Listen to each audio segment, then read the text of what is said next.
This is my theory of heaven, subtitled The Concept of Trends. I wrote this on January 15th and 16th of 2025. So here we go.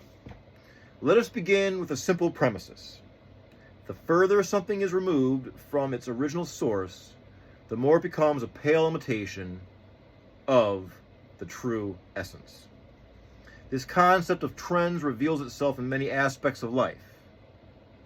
And by examining it, we can hope to glean insight into the profound mystery of heaven. Take, for example, food.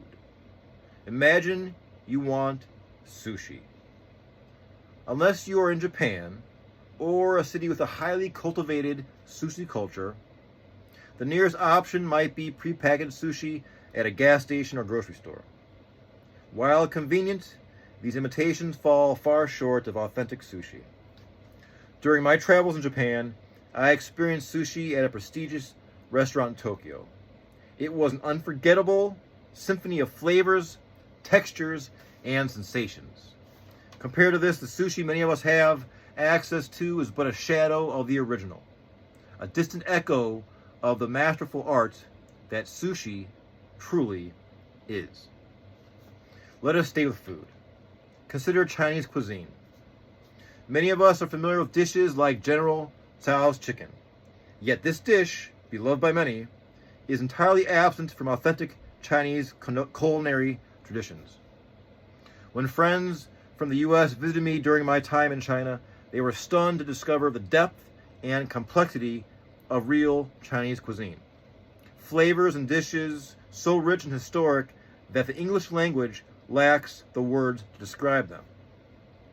The food we often label Chinese is, in reality, a simplified and distorted version of an ancient culinary tradition. Now, let us move to beverages. Beer, in particular. Convenience store beer, brewed for mass production, is readily available almost anywhere. Yet, when I had the chance to drink beer in Germany under the purity law of 1516, the difference was astounding. The old world beer was richer, frothier, more golden, more satisfying. Compared to these traditional brews, convenience store beer felt thin and artificial, a faint imitation of the original. A trend is revealed. Across these examples, a pattern emerges. As things move further from their source, they lose their authenticity, becoming diluted and distorted. This concept of trends can be applied broadly to understand the discrepancies between originals and their imitations. The concept of trends and heaven. Now, let us turn our minds to the ultimate source, heaven, the realm of God. Holy books from various faith traditions offer descriptions of the divine realm.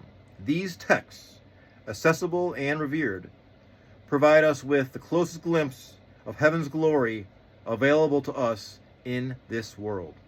Yet, no matter how inspired or profound these writings may be, they remain human attempts to describe the indescribable.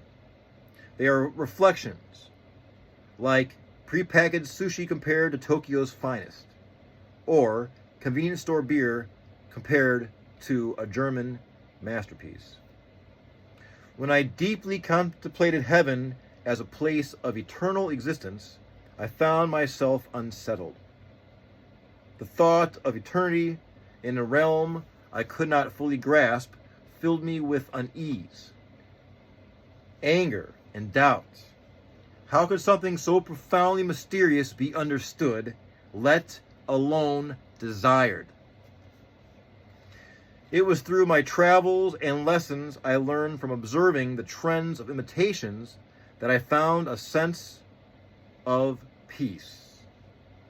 By applying the concept of trends to heaven, I realize that the descriptions we have of it, no matter how beautiful or inspiring, are merely approximations, constrained by human language and understanding. If sushi in a gas station pales in comparison to the real thing in Tokyo, how much more so must our earthly descriptions of heaven fall short of its true magnificence. Conclusion. Heaven beyond words. The concept of trends reveals an essential truth. The further something is from its source, the less it resembles the original. Applied to heaven, this means the descriptions available to us, though valuable and inspired, cannot begin to capture the divine realm's unimaginable grandeur. Heaven must be incomprehensibly more glorious, more beautiful, and more profound than any adjective we mere mortals could ever write. While this thought does not provide answers, it offers solace. It reminds us that heaven, in its true form, is a reality so extraordinary that it defines human understanding. And that, my friends, is precisely what makes it divine.